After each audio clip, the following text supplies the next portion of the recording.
Good evening, Madam President and board members. Thank you for being here this evening, staff. Thank you all for being here. Tonight, what we want to accomplish is to provide you an update on our budget in the form of a budget workshop. And so I kind of want to get you oriented with tonight's process and the information that you have so that you can kind of be organized and know what to expect as we do the presentation. So first, let's kind of get you oriented with the documents that you have before you. You have paper clipped our 2018-19 board superintendent goals that we did from earlier this year and our team planning. And then also you have a copy of the Duncanville ISD strategic plan. And I will allude to why those two documents, or why these two documents are provided for you today. Also, you have in your folder a copy of the PowerPoint. And so obviously you can take notes on that and write down questions and we can get back with you. And then of course, I'll be advancing the slide up on the screen for yourself, for staff, and we don't have anybody in the audience, but should anyone come in, they could follow along. Just for logistical purposes, this is an official board meeting, and so we do have the video going. Ms. Draper is recording, and the microphones, they all are on green, and so that means that they're on. You don't have to push anything, but when you have questions, if you could speak into the mic so that we could capture the question, make sure it's a part of the minutes and that sort of thing. So I just want to remind you of that. They are getting the best side. And so I'll begin with just a brief overview of the budget process, just to give you a sense of, what is it that goes on as you begin to develop a budget? Is that just some random act, you just kind of shoot for the stars, or is it very focused and specific related to key initiatives we have in the district? And obviously it's the latter. And so I will highlight that. And then Dr. Bigby will walk you through the remainder of the PowerPoint and the specifics of the budget. In the event that you have specific questions about really anything related to the budget or any of the areas or departments there, I've asked all SLT members to be here tonight to be able to be prepared to provide some of the detail that I may not have command of just off my fingertips. And so if that is the case, they'll just come up to the podium and then they'll be prepared to respond and give answers to you. And then we're here to serve, so whatever questions you have, we want to do our very best to answer those questions, give you the information that you need. If for some reason we have to do some research, then we'll do that. We'll get responses back to you in a very timely manner. So if you could turn with me in your PowerPoint, and so we'll just kind of go ahead and get started. I mentioned that our budget process is a very focused effort. And so, many people may not fully understand what goes all into that.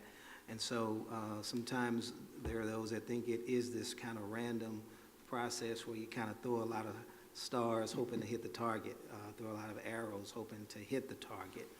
And so for us, when we think about building our budget, the first thing that we go to are our board superintendent goals and our strategic plan, because that is where our focus is.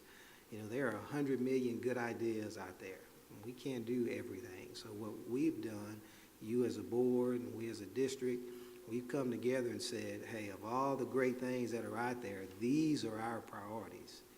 These are the areas that we want to focus on here in Duncanville. And so what I do is, of course, I want to champion those and make sure those things are accomplished. So our budget is very aligned with our board superintendent goals as well as our strategic plan. And you'll see that highlighted throughout the process. If you could turn with me to the state funding timeline. I included this page because I want to give just a brief history. I want to speak to just a brief history of the challenges that we have at the state funding level and how that impacts Duncanville ISD, but really school districts across the state of Texas. So we put this timeline together for you, and I kind of want to walk you through. I'm not going to read verbatim the timeline, but I want to give you the essence of what this information is, and in hopes of helping to make it clear how the system is impacting us. So if you could kind of think back with me for a while here, in 2006, the state implemented the target revenue system for all school districts. And if you can, when you think about that target revenue, basically you can think about that as a cap. And it's a target revenue that they assign to every district in the state of Texas. And it is a cap limiting the amount of revenue that can flow into that particular school district. In assigning that cap, one thing to really be mindful of is that it really gave no discretion to increase funds for any ongoing regular costs in school districts. And so what are those regular costs? Just supporting the educational programs that you have in place, fuel, utilities, salaries. You know, most times you think of just the academic part of things, but there is a whole host of other areas that it requires to run the district that have really big dollars associated with it. So just the normal cost of inflation and those things, because of the target revenue piece, you're really capped, and they didn't put money in there for inflation. And so that makes things very, very difficult for school districts to try to maintain. As you see, we've advanced to 2008. The state did increase the target revenue to all districts by an average of approximately 2.7%. So there was a slight increase. And then in 2011, there was a decrease in the target revenue to all districts by an average of approximately 5.4%. And the total reduction was $5.4 billion. I wanted to highlight that because some of you were on the board back in 2011, and you may remember what happened to school districts all across the state when they took the $5.4 billion away. So a lot of cuts. You may remember that. I don't know what Duncanville's plan was, obviously, at that time, but I would assume, like most districts, you had to streamline a lot of programming that you couldn't offer anymore. You probably had to eliminate staff. I mean, we were all really strapped with that across the state of Texas. And that, again, is all associated with the target revenue, which we're still living with today. And then in 2012, the state decreased the target revenue to all districts by an average of approximately 2.8%. And in 2013, the state only restored 47.2% of the $5.4 billion that they reduced in 2011 and 12. Now that's major. That's huge. It has huge ramifications for school districts and what we're able to do. This information is data from Mo Casey. They're really the gold standard in working with school districts and public school finance. This information is available on their website for anyone that wants to fact check that. And I don't say that for our board. This is being videoed. There may be others in the community that may watch this, and I want to make sure we're being very transparent with them as well. So that's a timeline and a brief history.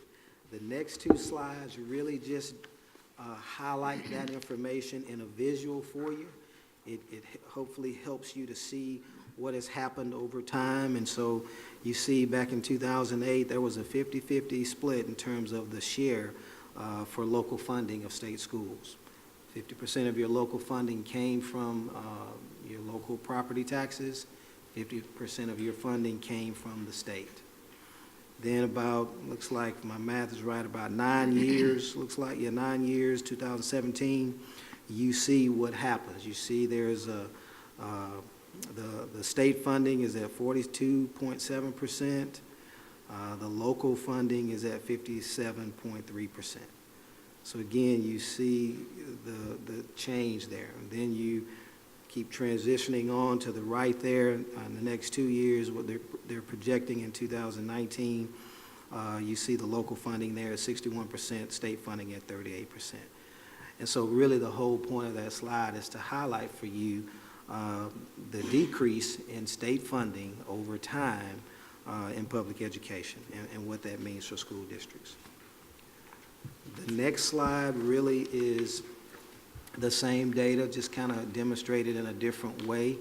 Again, highlighting local spending and state spending, and keeping in mind that when those property taxes increase, the school district does not get to benefit from that. The state decreases their amount that they are providing for us. That's another very important piece to kind of get in the formulas and how they work. Dr. Bigby will break that down a little deeper as he gets into his part. So when you think about the funding, you think about the impact that target revenue has had on our school district. Limiting that revenue, even though property values have continued to go up over the last couple of years, especially since I've been here, we've not been able to realize that. So we've had to really be good stewards and try to streamline our dollars and maximize our resources. The other thing to keep in mind is, as a school system, we are a service-driven industry. I mean, we provide a service, so you're going to have to invest in the service that you provide if you want it to be quality. And so this slide just kind of highlights some of the things that we have done in just 2 years on a pretty streamlined budget with limited resources from the state to really provide the quality of programming that I know you want and that I know that our community wants. And so you're very familiar with these, our all-day pre-K. You know, it takes teachers, resources, curriculum, training, takes all of that to, you can't just have a pre-K program. Those teachers, there is a very unique way to teach 3 or 4-year-old students. And so the curriculum for 4-year-old students is very different from the curriculum for 5-year-olds and 6-year-olds. And the way things are constantly progressing, you have to provide training and staff development for those teachers. It's not that, you know, they receive training 1 year and then they never go back. You know, you want them to continue to grow so that they can refine their skills to meet the needs of, you know, our earliest, our youngest students, if you will. And so the resources, the curriculum, the training, and then, of course, the teachers that you have to have. And so, of course, our goal is to have a all-day, a full-day pre-K at every one of our campuses. But there is cost associated with that. We were just talking about 4 teachers is about a little over $200,000 in our district. So you see how that adds up pretty quickly. So, and then, of course, our STEAM, we, of course, again, want to provide a high-quality programming, teachers and training to support that, and then our Collegiate Academy. This next slide just kind of I want to share with you all, we have really been proactive, just in light of all that we know in terms of the limitations at the state. You know, we've been proactive in looking for ways to generate more revenue to support our quality program initiatives. And so a few examples of that, I've shared this with you all in board meetings, and so, but I wanted to highlight that again here. Project Lead the Way is a grant that's it's for our STEAM Academy. You know, our team went out, worked hard, completed the application process, and we were awarded that grant. And that's going to allow us to fund teachers and training and curriculum and materials for our STEAM Academy. The same with the Verizon Innovative Learning Grant Initiative. That's $20,000 that we wouldn't have had if we hadn't have just gone out and sought that ourselves and beat the pavement, basically, trying to look for other dollars to support the things that we're doing. And then, of course, we just last week, 2 weeks ago, we received the good news on the P-TECH grant. And so I shared that with the board at we talked about it yesterday at the chamber, and I provided that with you in your weekly memo. And that obviously is going to create the pathways in technology for architectural design. It's going to provide teachers for us. It's going to provide industry certifications. It's going to provide internships. It's going to provide those students to get an associate's degree. And so we really couldn't do that just on our own with the operating budget that we have. So those are just some examples of us just really being proactive, trying to continue to provide the best quality programming despite some of the challenges that we've had. And we've already started to see benefits from that. I mean, you're aware of the 2 recent recognitions statewide that we have, and it really is a result of our programming, our student achievement, and the innovative things that we're doing. And so I share with you the 1819 approved status for early college high school from Mike Morath, the Texas Education Agency Commissioner, Commissioner of Ed, and then the semifinalist for the HEB Excellence Award. 1,400 districts applied for that. They chose 25. We're one of the 25 in the state of Texas. And so, but that's just us out there doing what we can to continue to stay vibrant, continue to provide quality programming, despite some of the challenges that we can't control at the state level. The next document there, the next page in your document rather, is data from our district climate survey. And you may remember when we had the community town hall meeting, really had a lot of people turn out for that. I followed that up with a survey to the community, asking them what kind of programming did they want in Duncanville ISD. And you see we had 680, almost 700 parents respond. And you see the programming that they've listed there. They wanted a collegiate academy, and we have that. We've instituted that. They wanted STEAM. They wanted fine arts. Of course, we've combined that, and we have STEAM now. They wanted before and after school programs. We have that now. And so we've been responsive. They wanted an all-day pre-K. We have that. And so we've been very responsive to our community and our parents in terms of the kind of programming that they wanted to see for their children. And it is my goal to continue to build these programs so that we can provide the best for our students and continue to be a first-class A-plus school district. And so as we go through the budget and work through some of the scenarios here, hopefully you'll kind of see the challenges that we have in trying to maintain this with some of the difficulties with the state financial structure. So at this point, I want to transition over to Dr. Bigby.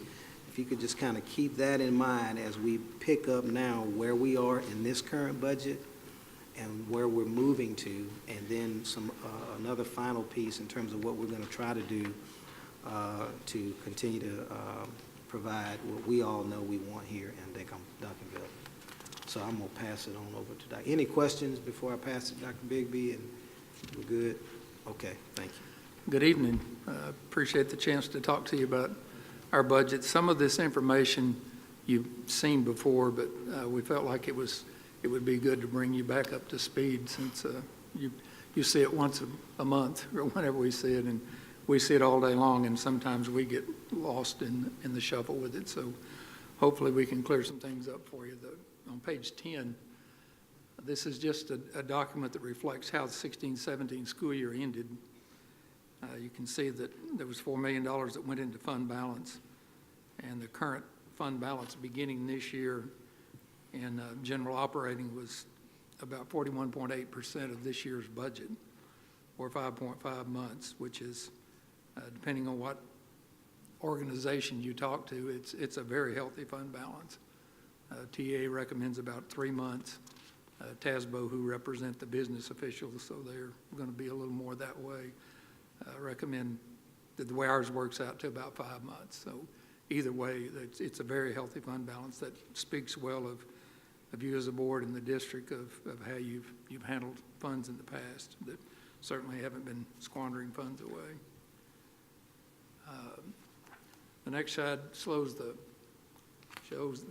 debt service fund, which, as you know, you approved debt service, general fund, and food service. Those are the 3 budgets that you approved.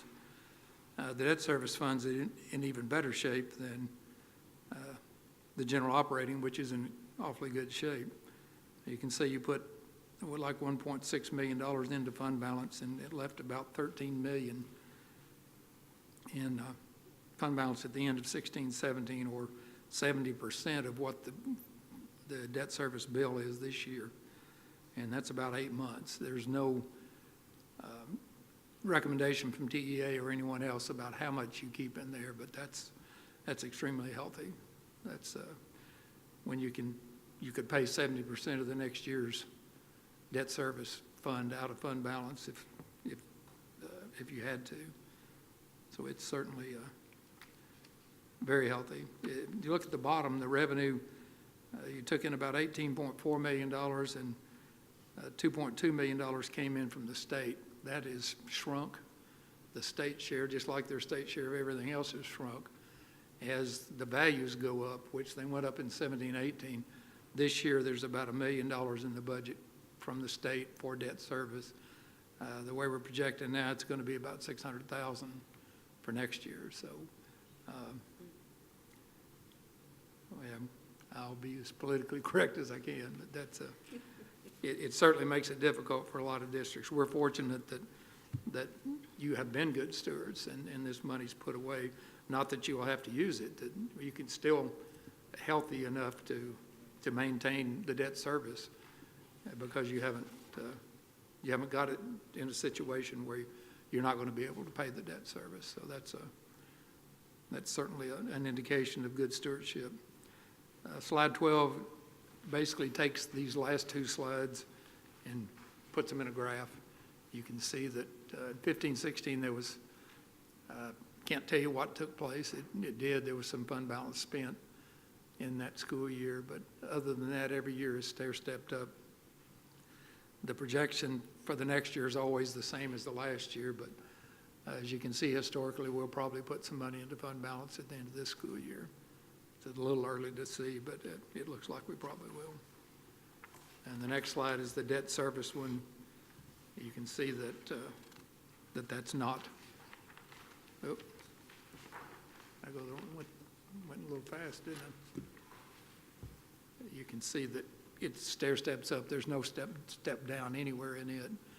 And I looked at that today. We're already to a point from what we've received that we'll be over. There'll be some fund balance added at the end of this year in debt service.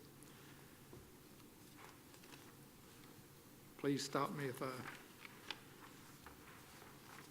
lose you somewhere along the way. This year's compensation plan, as you began this year, you really, from the outside looking in, were very generous as a board with the salary increases, and you were able to do that, and I think that's great that you took advantage of it. You increased the starting teacher pay from $50,000 to $51,000.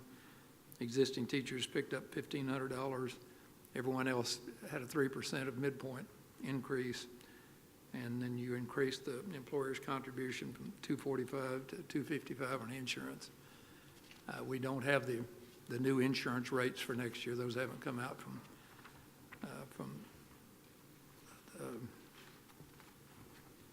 TRS. Got lost. Yeah, TRS. There's too many T's and abbreviations.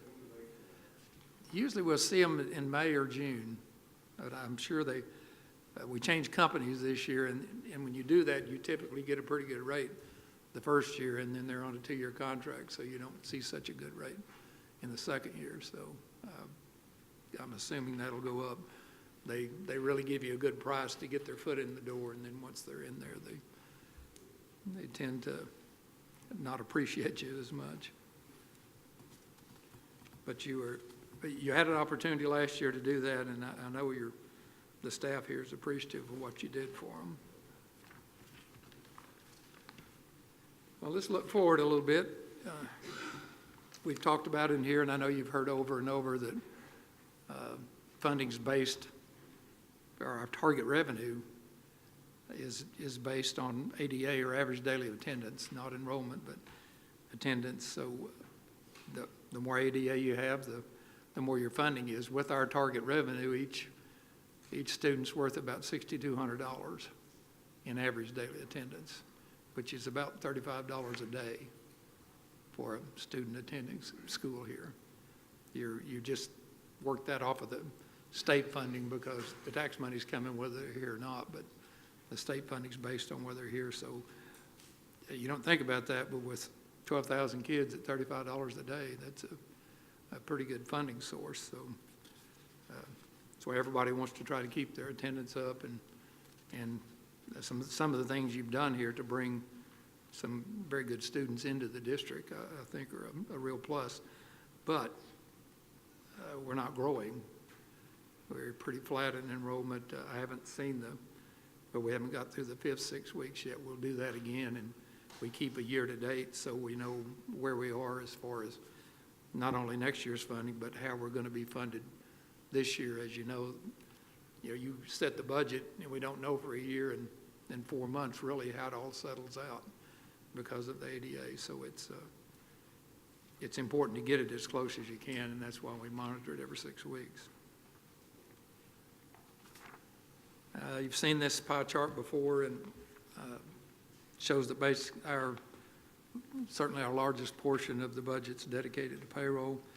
And as Dr. Smith said earlier, we're a service organization, and a service organization is going to be people heavy. We're not much different than other districts. Some are a little less and some are a little more. We were talking about one the other day that's up in 91% of their budget is personnel.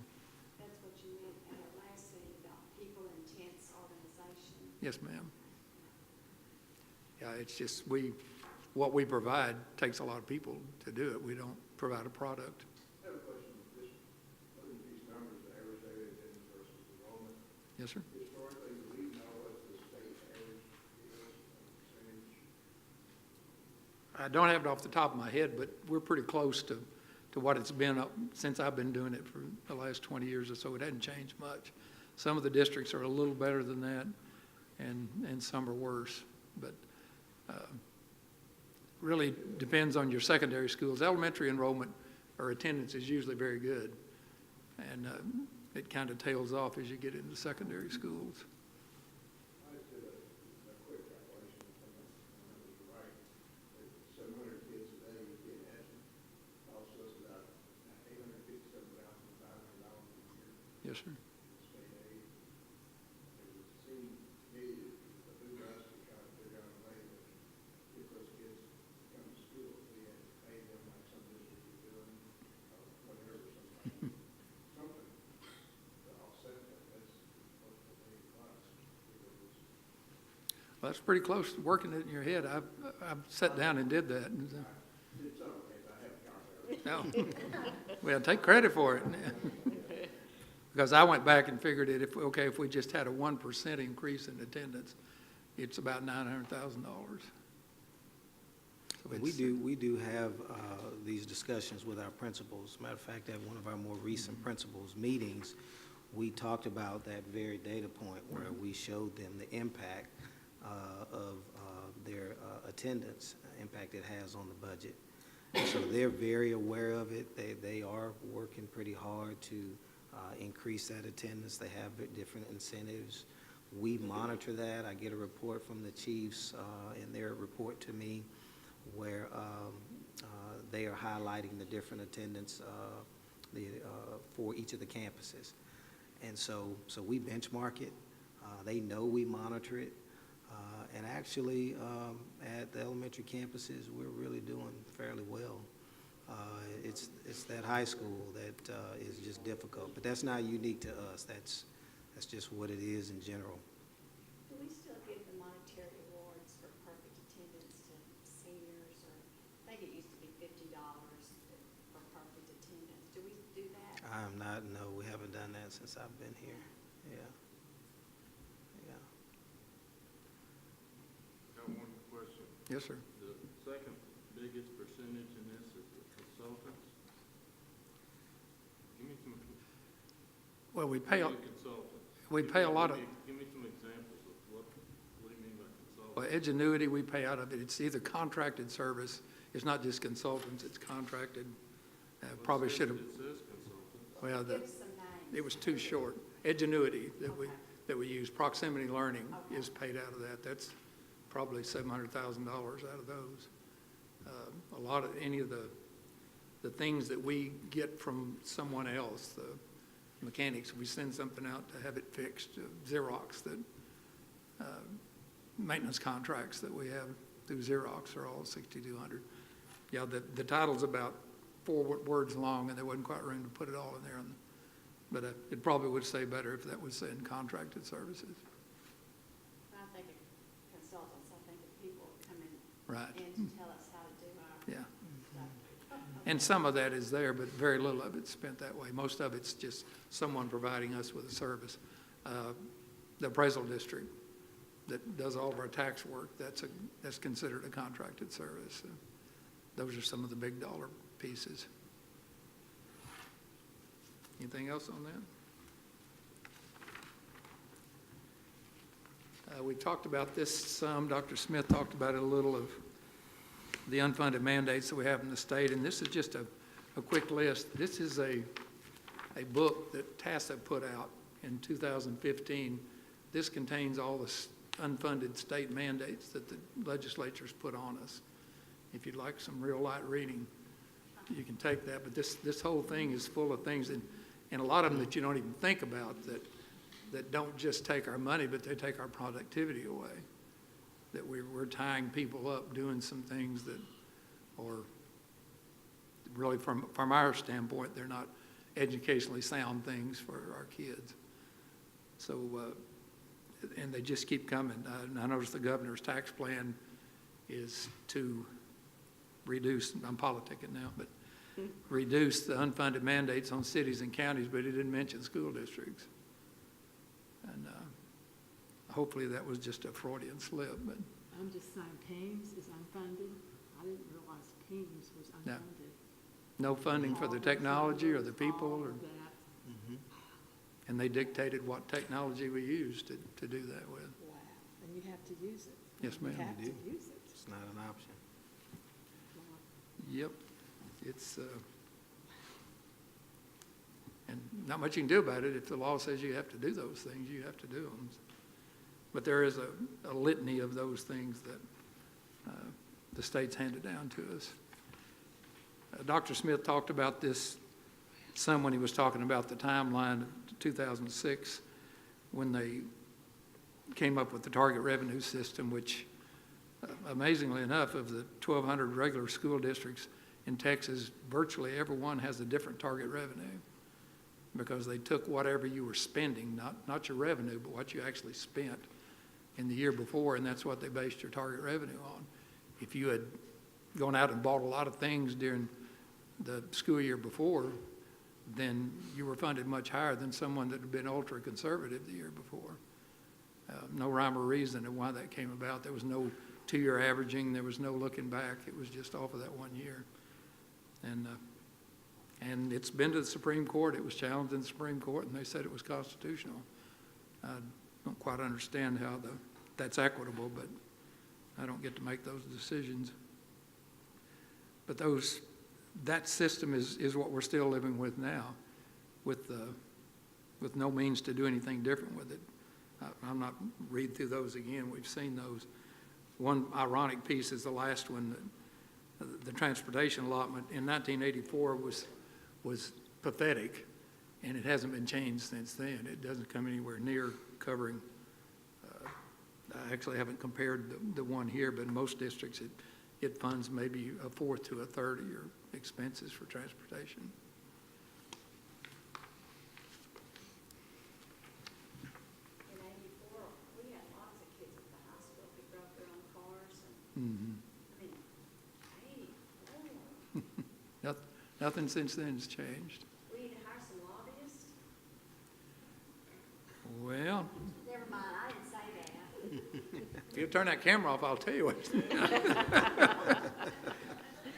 No, I think that the mindset of the world is changing a little bit. I mean, there's more people getting politically involved in trying to salvage public education.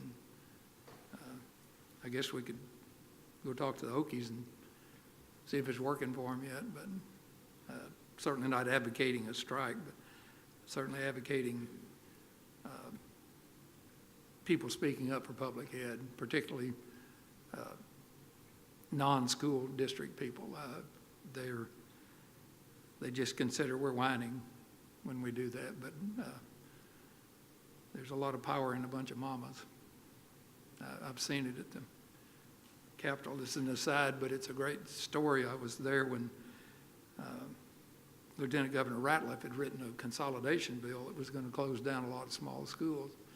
And I happened to be at the Capitol the day that all these school buses showing up with mothers with their same colored shirts on that said "Save Our Schools," and they dropped the bill the next day.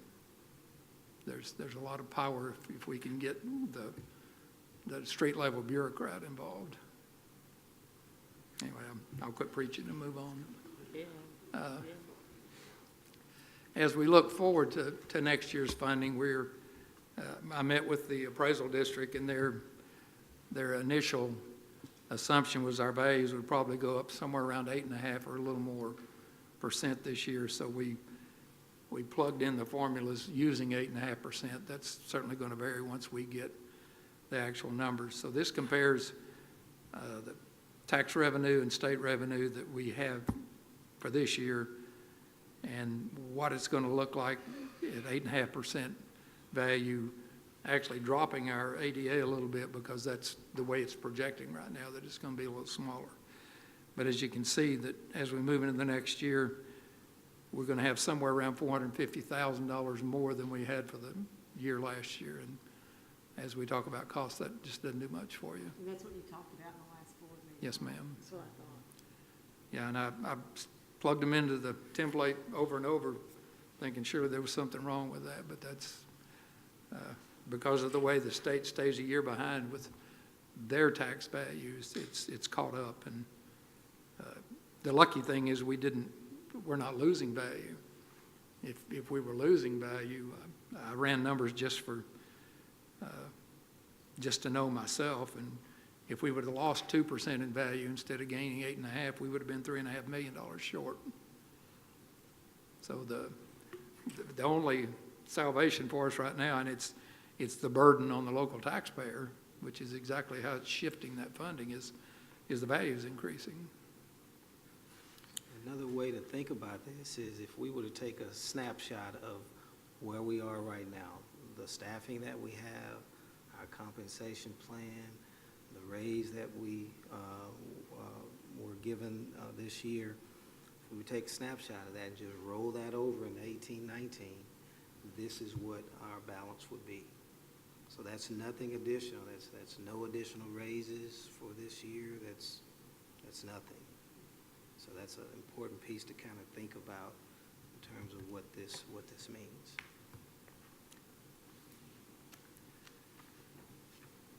Well, this is the way out, or at least a stopgap, is a tax ratification election. And we were calling it a tax swap. We thought the term penny swap might be a better term. When you say tax, people run backwards. But so we've kind of changed our language to a penny swap. I know you know most of this, but just to go over it again, is we have two real buckets of money. One is maintenance and operation, and that's what we pay salaries, the electric bill, virtually everything except buildings and construction. And the INS, or interest in sinking fund, pays our debt service bills and any major construction. And those are significant pots because you can take money out of the maintenance and operation and pay interest in sinking, but you can't go the other direction. You know, we're sitting there with a very good fund balance and interest in sinking, but you can't use that to buy buses or pull back anything into maintenance and operation. You can buy buses with bond money, but it has to be voted in the bond. So you can't just do it if it's not in there. Any questions on that? I know you've probably gone over it many times while you're on the board. This is a way of looking at how the tax rate is set this year and has been over the last few years. The maintenance and operation rate, once again, is our daily operations is $1.04, which by law is the maximum it can be without holding a tax ratification election. The INS tax rate is .48148, and the assumed ceiling on a INS tax rate is 50 cents. It's really not, but the law says you can set it anywhere you want or anywhere you have to pay your debt. So if it goes over 50 cents, it can take place, but that has a lot of ramifications if you ever try to pass another bond later on. The state government gets involved in it. So a total tax rate of $1.52, is what you've had over the last few years and what we're operating under right now. And why do we want it? We're talking about the penny swap of increasing the M&O tax rate or the maintenance and operation. And mainly because all of the state funding is based on how much, besides the number of kids you have, it's based on your M&O tax collections, not necessarily the rate. They set it on collections, which is an incentive for districts to collect as big a percentage of their taxes as they can. So they're based on that.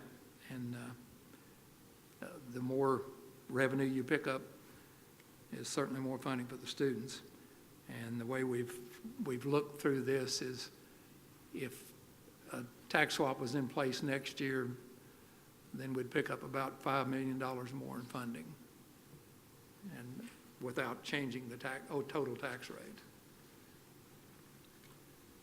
The next slide is a little graphic about how that takes place. Once again, the current M&O tax rate's $1.04. Please stop me if I tangle you up, because it's really important that you guys know what we're talking about, because you're going to get the questions from the people that we don't ever see. The current tax rate's $1.04. We want to add 13 pennies to that with the penny swap, which would change the M&O tax rate to $1.17. Simple math. Current tax rate for INS is .48148. Take those 13 pennies away from that, and you get a tax rate of $35,148. The total of those two are the same. So we don't change the overall tax rate. We don't do anything to the taxpayer's tax rate. I keep saying that because, as you know, as you pay property taxes, as the values goes up, that's good grammar, I taught math, goes up, then their taxes are going up, but it's not because you would change the tax rate. And we sat down and talked about some things, and if this additional funding came, what would it be used for? And it was funny, as we rolled these out and then went back and looked, they pretty well mirrored the strategic plan that you have in place of what you want to do in this district. First thing we said was enhance the choice programs and the academies that you've begun here. In the Metroplex, it's so easy for staff to go somewhere else. In West Texas, if you change jobs, you had to move. In the Metroplex, you can go to 8 different districts and live in the same house. So it behooves us to stay competitive with the area districts. Buses, they do a great job of keeping some of those running, but after a while, you just get to a point where you can't. There's been a lot of things that weren't be able to finance in past budgets, needs that were there, and there just wasn't funding for it. Staff, for sure. We can go back and build you one. No, sir, I mean, if it'll help you. Well, buses would be one. I mean, we're way, way behind the traditional recycle period. We just haven't purchased any new buses. And so, I mean, that's one example that just stands out for me. We're in desperate need of new buses. Just, hadn't had additional funding over the last few years to allocate for that. And we have good people, mechanics, that keep it going. But at some point, it's just not going to run anymore. And that happens in every district. The buses get in the budget, and then they're one of the first things to come out. Technology is another thing that we're getting off of the plan to replace technology because the funding's not there. And those are large, at about $120,000 a bus. It runs up a bill in a hurry. Projected capital needs, there's a lot, we said and talked about a lot of those things that need to be done, roofs that really need to be taken care of, even though you've passed a bond and you've done a great service with what you had in that bond. There's always, we build flat buildings and then wonder why they leak. So that's always an ongoing thing is roofs, and then the technology there too is the enhancements. As you've seen, you provided some funding to just recently for our bandwidth, and you know how expensive that can be. Shantae just keeps spending our money. She's done a great job over there.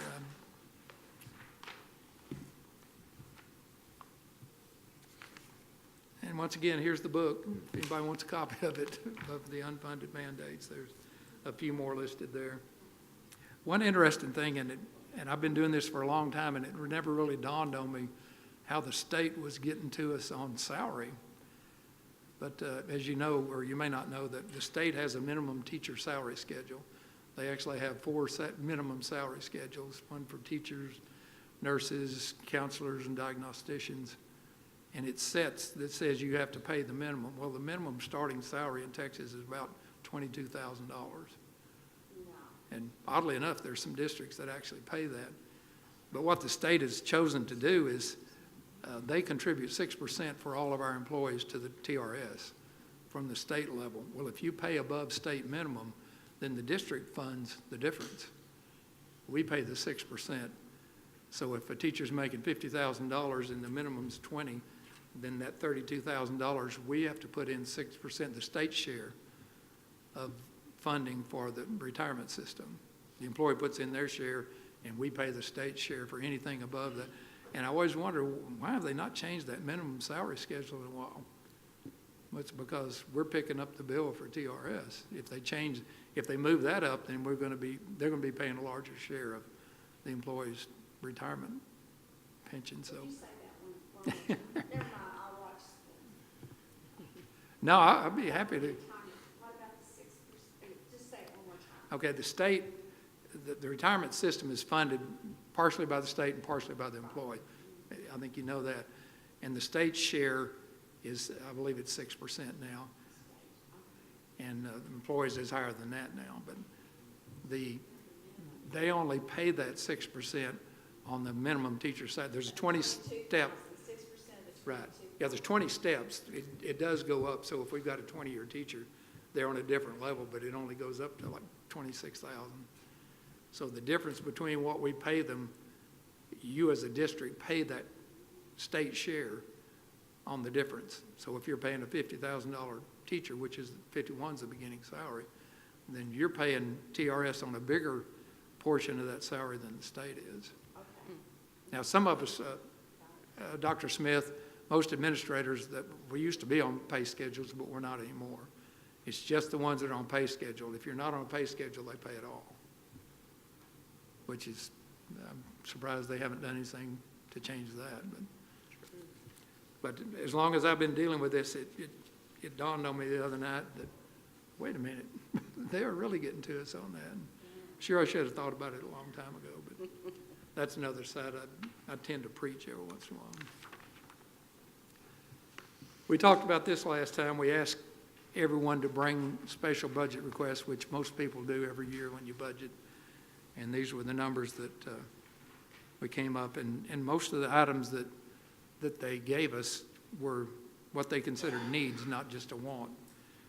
And you can see the personnel, full-time nurses at each campus, instructional aid support, police officers as we begin to form our own police force, and technology. I don't know that you can ever get enough technicians. And then almost 80% of it were things that weren't personnel related.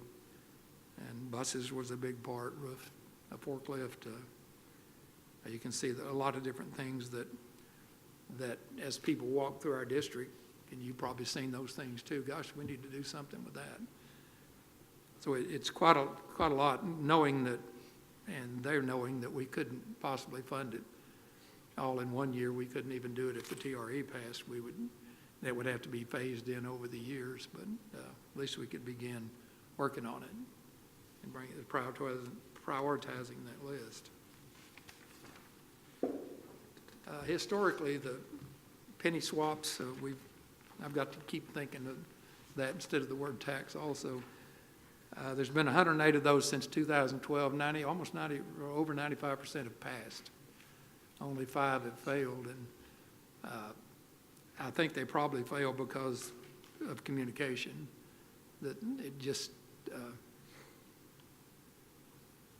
it's one of those things that you look for a downside on it, and there's just, I've talked to too many people that have done it and have calculated myself, there's not a downside as far as is what you can gain by doing it. The downside's by misinformation or miscommunication, that people start talking about their taxes.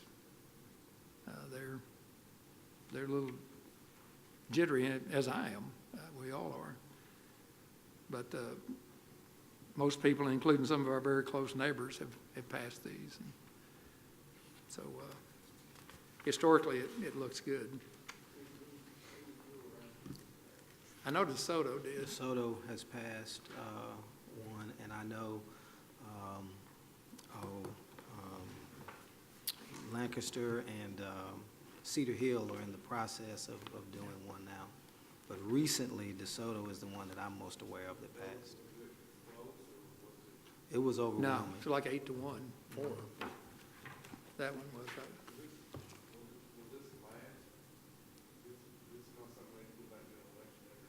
No.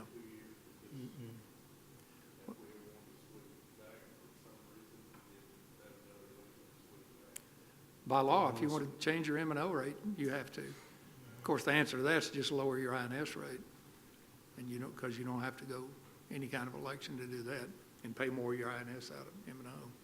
So Lancaster and Cedar Hill doing it now. They are. If we decide to do this, would it be the same election date? It'd be different. And Yeah, it'd be different. piggyback Potentially be signs different. and Yeah. Cedar Hill, I would think they would want to do it. Most of them happen around September if they're not on a regular election date. I see that piggyback on Sure. what Satirical did. Well, I think just the talk itself would help with more of the communities talking about that.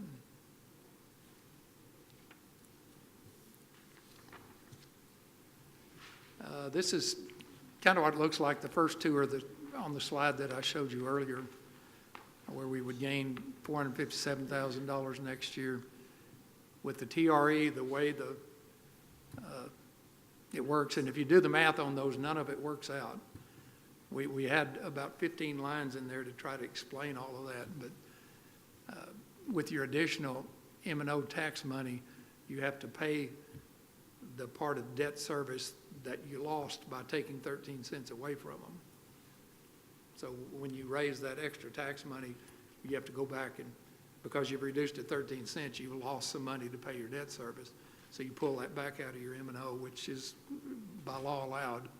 So you don't get that. There's about a $10 million difference between those, but we actually realize $5.7 million, where it's about $5.2 million more than if we do nothing, or we don't pass the tax penny swap. I actually caught that. And we've filtered this many, many times. Dr. Smith wanted to make sure we had the numbers right, so we've been very careful to make sure that, and of course it's approximate because school finance is approximate. The kids are going to make a difference. When we get our actual values, that's going to be a little different. If they're a little higher, we'll have a little more. If they're lower, we'll have a little less. But that's a pretty substantial. I think when I first showed this to you, the numbers that we used for this year was, if we had it in place this year, was like $4.2 or $3 million. The value's going up, added partially to that change, but it's a $5.7 million from now on, unless the state does something to change the funding system. Another aside here is, when I was talking about what happened in 2006, remember we said they based your target revenue on what you spent the year before. and the legislature goes back to session next year, it wouldn't be a bad year to have more revenue and expenditure in case they do want to do something with state funding and base it on what we're going to spend next year.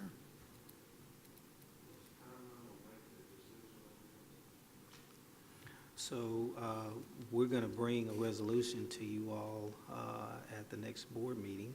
Monday? Mhm. And we're going to ask for feedback, and hopefully you all will memorialize that process, and then we'll move forward with our education plan. And the election would be September? Yes. Yeah, you wouldn't actually call the election until you set the tax rate.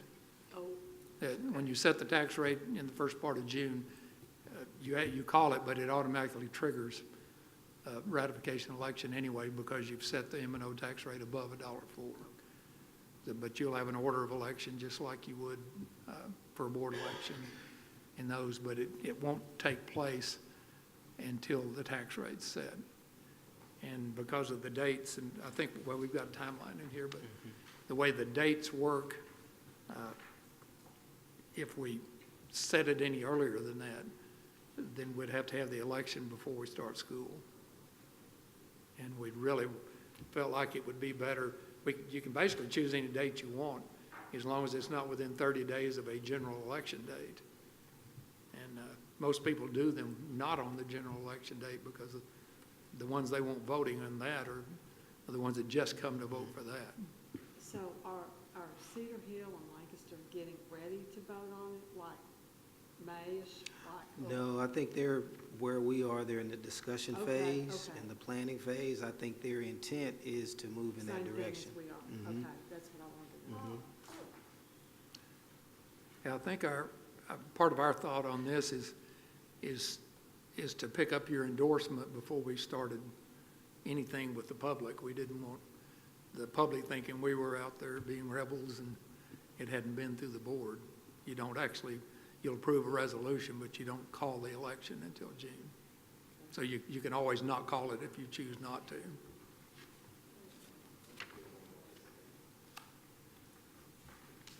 Once again, that's reemphasizing the fact that that's a considerable amount of money without changing the tax rate.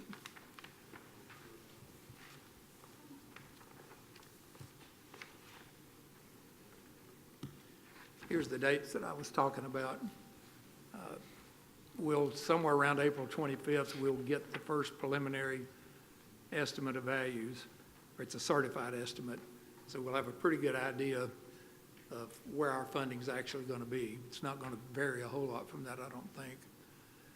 June the 1st, we'll typically, from what I've seen, you get a second preliminary estimate, and we don't get the certified values until July 20th, which we've already begun our fiscal year. So you have to base it all off of those preliminary estimates. The dates we were talking about, if you wanted to have the election on the 8th of September, you can't set the tax rate and approve the budget in the same meeting anymore if you have a July 1 fiscal year. Why, I don't know, but you probably remember doing both at the same time. You had to set the tax rate first, and then you could have a budget hearing and adopt the budget, but you can't do that now. So you have to approve set the tax rate, and we have to post a budget hearing, and it has to be posted at least 10 days before. And that's why there's the gap between the 11th and the 22nd, where you would approve the budget on the 22nd. And you would order the election if you chose to on June the 11th. And then early voting backing up from the election calendar would be from August 27th, September 4th, and then the election would be on Saturday the 8th.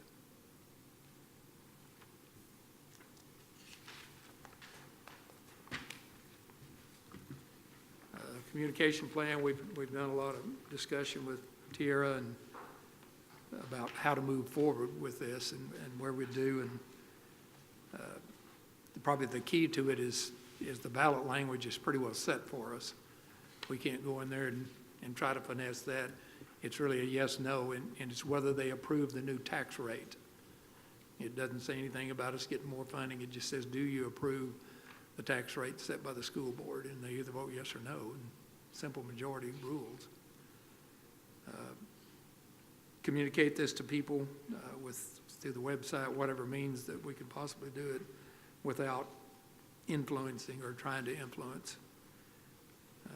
Timeline for when we're going to do those things, and then we'll need to, you as a group, decide polling places where you want to have early voting, where you want to have on election day. We'll contract with the county just as you do with your other elections, but you can choose those polling places and even the hours of early voting.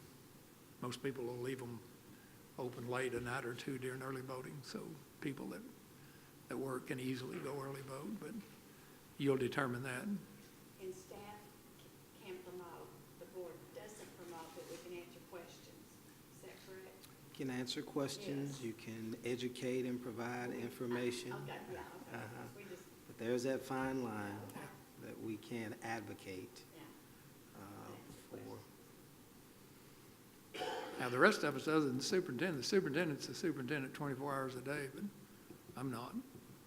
You know, I can go down to the store and talk to anybody I want to, as long as I'm not being paid on my time, but he can't. He never quits being superintendent. That's why I didn't want to be one anymore. And that's our presentation for So the why night. get those Saturdays, sometimes Sunday calls? It's Certainly okay. entertain I'll questions. answer every time. Oh, I admire you for hanging in there. I got a question. Yes, sir.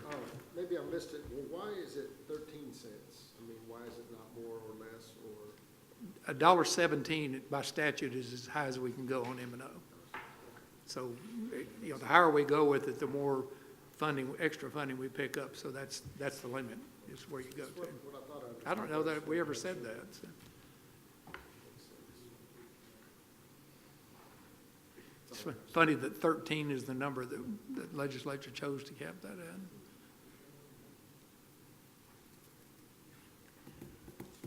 Other thoughts and questions for us? I think September is an important time. I think that's a good time for us to do it.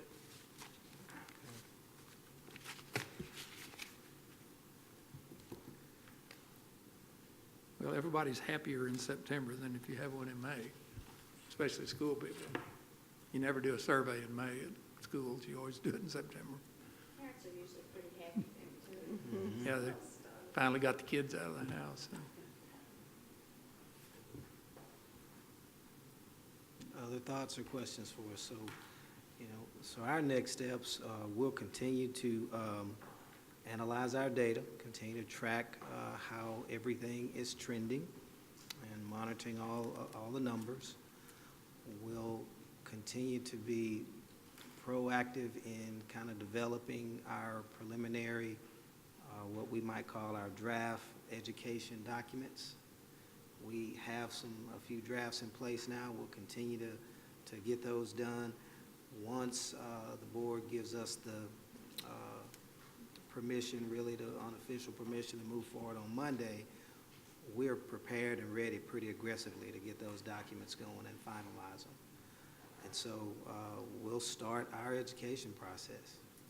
And we'll start, you know, speaking to all the different groups and knowing the communities that we need to speak to. We're looking at the voter files. We know who votes and who we need to target. And so we're going to make sure we send that message to that particular group and all groups. And so we are aware it's an aggressive timeline, but we're prepared to give it our best shot to make this happen for our district. And then we'll monitor when we get our values. We'll be reporting back to you. That's the one piece that we need because this is not a legislative year. So there's not a lot of changes in the budget. We pretty much know. So the only really piece we're waiting on is what Dr. Bigby was referencing. We're just waiting on the preliminary values. And so you have the dates in which those come. So once we get that, we'll plug it in, see where we are. Maybe they'll be higher, which will be a good thing. And then we'll, in June, July, we'll get that second appraisal values and we'll be ready to go in terms of getting our budget. And so we'll be really far along in our education process on the penny swap. So those are our next steps, and I feel really confident about where it's good that this is a good place for us. I mean, we really have made a lot of positive gains, not just academically in our programs, but I think in just how we are perceived. I think overall it's just been very positive. There's always a few naysayers out there, but the majority of the feedback that I get is very complimentary of the work that you all are doing as a board to help me lead our district. The people are seeing it, and they are giving us that feedback. So, you know, now is a good time for us to move forward. And so we're prepared to do so. If I you, like the penny swap terminology too, that helps a lot. it does. It really helps. It does. Yeah. It Because does. that's what it is, when you look at it on that paper. you It know, is you're- indeed. That's what it is. Makes it easier to explain too. You know, tax rate doesn't change. Your school tax rate doesn't change. And we're just swapping pennies from one part of our tax, the INS, to another part of our tax, the M&O. And that's really essentially what we're doing. We just got to. Turn buckets. People understand buckets. Buckets, yeah, yeah. And it's important to really do this now, because who knows how the legislature is trending and what they may do next session. And we may not have this opportunity again to do this, True. because things are not getting more favorable for public schools. They're getting more difficult from that perspective. So, any other thoughts or parting comments for us, direction from me? If not, that really concludes the information we wanted to provide for you tonight. As we get the one final piece, we'll be giving that update to you in the board meetings coming up. And so at this point, I'll turn it back over to Madam President. Okay, thank you for coming to this meeting. And if there are no further questions, this meeting is adjourned.